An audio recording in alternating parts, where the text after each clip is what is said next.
Charles, are you done moving yet? My father-in-law grumbles, not bothering to look at me but clearly directing his question at me. He always talks like he's the only one that matters. I've put up with it until now, but I can't anymore. I stop wiping the table and give Charles a hard stare, even though he's not looking at me. I'll be out today, I reply. Charles smirks, satisfied. You've just been a leech in garbage. I'll feel so much better when you're gone. He probably thinks, oblivious to how much his lifestyle has changed. My name's Grace. I turned 40 this year. I'm married to William and currently staying with my in-laws. It's been a few years since we got married, but we don't have kids. We don't plan on having any, and we can anyway. I found out shortly after we got married. I met William at a party, and honestly, if I'd known about his infertility from the beginning, I might not have married him. He told me on our wedding day. It felt like my world crashed down on me. We had dreams of a bright future together, imagining ourselves with perhaps 2 kids and discussing potential names for them. William even joined in on picking out names for our future children. But it was all a deception, or maybe not entirely a deception. Maybe William did desire children and thought about names, despite knowing he couldn't have them. Wasn't that the ultimate betrayal? I married him with the belief that we would create a happy family together, only to be completely deceived by William, whom I trusted implicitly.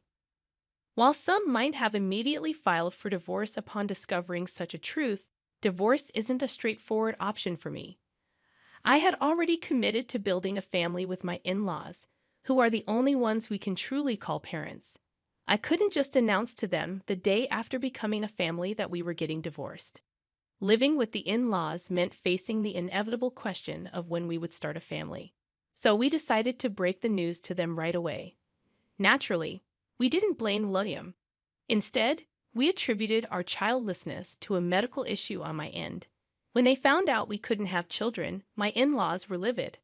A worthless woman who can't bear children should leave this house immediately, declared my father-in-law Charles, who then began treating me like a servant. From the moment I arrived, I was never treated with respect, always made to feel inferior. I ate alone in the kitchen, cleaning up after the in-laws and William finished their meals. Despite my efforts in the kitchen, I only received scraps. My weight plummeted, and within 6 months of marriage, my wrists were protruding. Previously, it was my mother-in-law Madison who bore the brunt of Charles' anger. But once I joined the family, his focus shifted to me. William noticed Madison's newfound relief. "Mom seems happier lately," he remarked, attributing it to her no longer being the target. Although she never smiled around Charles, I noticed her smiling more when talking to William. Charles's tyranny extended beyond verbal abuse. Once he learned we couldn't have children, he ordered me to work tirelessly from dawn to dusk. "Since you're not fulfilling your role as a woman, at least be useful around the house," he demanded. I had always intended to work after marriage and was eager to leave the house as soon as possible. Balancing chores, work, and arriving home before everyone else was challenging, but having a job with flexible hours helped. However, even when I returned early and completed chores, I never ate with the family or received praise for my cooking. Charles, in particular, often discarded my food without tasting it, deeming it unworthy. Neither William nor Madison ever objected or offered any support. Despite my protests from the kitchen, meal times were usually silent affairs. I couldn't help but wonder if they truly enjoyed eating in such silence. But I can only observe them silently. I had no other option but to get along with my in-laws. I pretended to be friendly and played the role of a devoted wife. I couldn't pinpoint the purpose of it all, but as someone without parents, divorce seemed like an unbearable burden. Then Charles demanded that I hand over all my earnings for the household expenses. I had intended to contribute a portion of my salary, but Charles insisted on all of it, which seemed like an unreasonable demand. What's the point of working if I have no control over my own money? But speaking up was not allowed. Charles's decisions were final, and challenging him wouldn't change anything. It was easier to comply, keeping Charles in a good mood and avoiding the sorrowful looks from Madison and William. Ultimately, The main source of trouble in this marriage was Charles. Madison and William were not as much of a problem. It was Charles who oppressed and tormented me. It appeared that Madison used to handle the household finances, but it became my responsibility after marriage. Charles, isn't this too much for Grace? Madison dared to question. Shut up. Charles dismissed me in his eyes. Madison and I were treated similarly. As women, our opinions were deemed worthless and not welcomed. I took over the household budget from Madison. When I first saw it, I was shocked, but after several years, I grew accustomed to it. Perhaps because there was another source of income. Charles started spending more extravagantly than before. It's for work, he claimed, increasing his nights out. And the three of them, excluding me, began taking trips during long weekends. They never used to act like this, but suddenly everything changed. He still doesn't see me as part of the family, often referring to me as a burden or worthless. To him, I'm just a maid who doesn't cost anything. In my 20s and 30s, I could brush it off, sometimes even finding peace when Charles wasn't around. But as I neared 40, I couldn't stand his mistreatment any longer. It felt foolish and exhausting to listen to him and obey silently. I grew tired of being afraid of Charles and started standing up for myself. He didn't take kindly to that and gradually grew to resent me. This negative cycle continued to worsen, and recently, my relationship with Charles had deteriorated to the point where we hardly spoke. When he did speak, it was only to insult me. I would fire back, making the atmosphere at home unbearable. It had gotten so bad that he would demand I leave the house. But I refused to go quietly. Where do you expect me to go, knowing I have no family? I would retort every time. Charles would angrily slam his glass on the table, breaking so many that I lost count. Why should I have to deal with this? A woman like you shouldn't talk back. Madison and William would quickly exit the room, sensing another argument brewing. Once it reached this point, it became Charles' one-man show. You should be grateful to even be allowed in this house. Don't get too cocky, you leech, he would rant, his face turning red with anger. We've had this conversation 100 times, I sighed, tired of being yelled at. Normally, I would cave in and apologize. I'm sorry was my usual response, but that day was different. You need to watch what you say, Charles. You're not getting any younger. It's time to calm down. I snapped back sharply, feeling just as irritable. Charles, caught off guard by my defiance, was furious. Who do you think you're talking to? I am the head of this household. A wife like you shouldn't have opinions, he barked. I knew I had crossed a line, but I couldn't stop myself. I've been your wife for years. Isn't it time I'm treated like a human being? You're retired now, with less income. It seems the tables are turning. I continued, unable to contain my pent-up frustration. I confronted Charles directly, and he responded by grabbing me by the collar. I don't need someone like you in my house. I don't want to see your face anymore. Pack your things and leave immediately. He yelled so loudly that the furniture shook. Though I should have apologized right then, I couldn't hold back any longer. Fine, you want me to leave? That's what will make you happy, isn't it, Charles? I challenged him, meeting his gaze defiantly. Yes, he spat out. Unable to remain silent any longer, I declared, then I'll do it. He stormed off to his room with a loud noise, and I, feeling somewhat calmer, began cleaning the living room, which Charles had left in disarray. Madison came to check on me with a worried expression, but left without saying anything, returning to her own room. I realized I had no place in this house anymore. Neither William nor Madison would stand up for me. Years of enduring mistreatment had finally erupted, leaving me feeling more isolated than ever. The next morning, I followed my usual routine, waking up early to start my day. Charles emerged from his room and entered the living room, settling onto the sofa with a newspaper, paying me no mind. Without even glancing up, he casually asked, "Have you finished moving yet?" It was impossible for me to have relocated so swiftly after the events of yesterday. I assumed it was merely a drunken outburst, not a serious demand. Surely he was referring to leaving the house, right? When do you plan on departing? You no longer have the right to reside here. Charles continued, still not meeting my gaze. Halting my task, I turned to face him directly. If he truly intends for me to leave, then I must respond seriously. I'll be gone by today, I declared firmly. Nearby, Madison, frozen with concern, cast a worried glance in my direction. It was evident that once I departed, Charles would refocus his animosity towards her, and she didn't want me to leave. However, Charles had made up his mind. Apologizing and staying was never an option. With a satisfied laugh from Charles echoing behind me, I hurriedly gathered my belongings and left the in-laws' home. Uncertain of my destination, I felt a sense of liberation. I sent a message to William, who was already away. Please proceed with the divorce proceedings. A lawyer would reach out to him.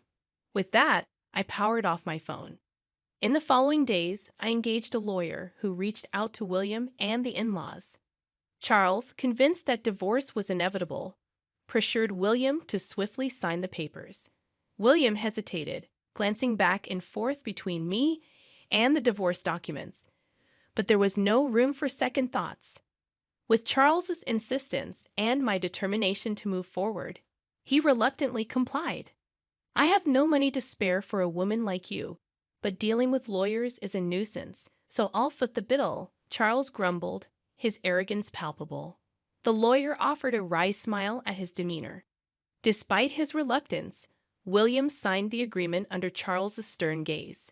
In the presence of the lawyer, I added my signature, and the divorce was finalized. We settled the distribution of assets, and I received compensation for the harassment I had documented. It proved wise to invest in legal support rather than navigate the process alone. Concerned about his reputation, Charles opted to avoid complications by involving lawyers. As the manager of household finances, I was privy to Charles's financial situation, allowing me to propose a settlement within his means. With the property division and harassment compensation settled, I embarked on a comfortable life in my own apartment. While solitude was once daunting, my time living with the in-laws and going through a divorce taught me to appreciate the tranquility of my own space. I relished preparing meals for myself, reveling in the peace of not having anyone to answer to. One day, roughly 3 months post-divorce, Charles's incessant calls flood my phone. Assuming it's nothing positive, I ignore them, but his persistence forces me to accidentally answer. What have you done to my house? His voice reverberates loudly, even without the speaker mode. Instinctively, I pull the phone away from my ear. I haven't done anything. I simply left the house, as you've instructed. I replied defensively. Unsatisfied with my response, Charles continues to berate me. How can you claim you've done nothing? I'm receiving notifications about withdrawal issues since you left. Ah, so he's upset about the withdrawal problems and blames me. I don't know. I didn't take any action. I managed everything according to your directives and paid all dues. I respond, a sense of satisfaction creeping in as I understand why Charles is upset. I suppress a grin, relieved he can't see my reaction. That's absurd. Before you arrived, we managed fine with mine, Madison's, and William's incomes. How much were you earning anyway? I recall that I never disclosed my salary details to Charles. $45,000 take home. I reveal. Charles emits a noise akin to a squashed frog before falling silent. In reality, my job in sales at an investment trust firm primarily consisted of commission-based earnings, contingent on the returns I generated for investors. However, much of it vanished due to Charles' extravagant spending. Nonetheless, I had wisely invested my inheritance, generating some additional income. It wasn't a substantial amount, but it helped cover living expenses. I relied on this income to purchase necessities, although during the property distribution, only William's savings were considered. This was because only assets acquired during our marriage were subject to distribution, excluding the inheritance from my parents and its earnings. Since I utilized all earnings for household expenses throughout the marriage, I had no savings accumulated over the years. The Charles family spent money lavishly, unaware that I was compensating for it. You claim you managed before marriage, but was it on par with our current standard of living? I questioned. Charles's frustration finally boiled over. Don't jest. You should continue contributing to our household expenses. You're the one who caused this mess. So you must take responsibility, he retorted angrily. I couldn't help but chuckle at his absurd statement. I could envision Charles's face reddening as he raised his voice. What's the matter? What are you implying? You were the one who insisted I leave, remember? I simply followed your directive. Why should I, no longer a part of the family, continue providing financial support? I replied, half amused, before hearing a loud crash from the other end. Charles must have thrown another fit. The realization that I no longer had to clean up after him almost made me wish for more destruction. Moreover, we're strangers now, not family, not anything. Please refrain from assuming familial obligations. Manage your own finances. I left you with enough to sustain yourself, didn't I? With that, I bid him farewell and disconnected the call. I anticipated more calls from Charles, but none came. I thought perhaps he was feeling remorseful, but it seemed that wasn't the case. Instead, it appeared he was too ashamed to admit he couldn't meet the payments. He resorted to pressuring William and Madison to borrow money from financial institutions to cover their expenses. While payments were made, it only led to accumulating debt. Refusing to adjust their lifestyle, they continued living beyond their means. Continuing like this will only lead to more debt. You need to make changes, I warned, but they persisted, unable to meet their financial obligations and sinking further into debt each month. William reached out to me, foolishly considering reconciliation and even suggesting severing ties with his father to reunite. How could he propose such a thing now, after failing to defend me against Charles's mistreatment? Despite my decision to stand by William, knowing we couldn't have children, he never protected me. His suffocation under Charles' influence is no longer my concern. I wish they would grasp the consequences of their actions and endure the repercussions. Now, the in-laws find themselves burdened by debt yet unwilling to adjust their lifestyle. Charles, now working as a contract laborer with reduced pay, and William and Madison have taken up part-time security positions. It's not just Charles. Madison and William are also guilty of refusing to downsize their living standards. Despite being stretched to their limit, they refuse to make sacrifices. I used to be consumed with protecting William, but now I prioritize my own well-being. At 40, the prospect of having children may be challenging, but I remain open to the possibility. Before the divorce, mornings felt like a burden, but now I wake up feeling rejuvenated. I eagerly anticipate a brighter future in my newfound independence.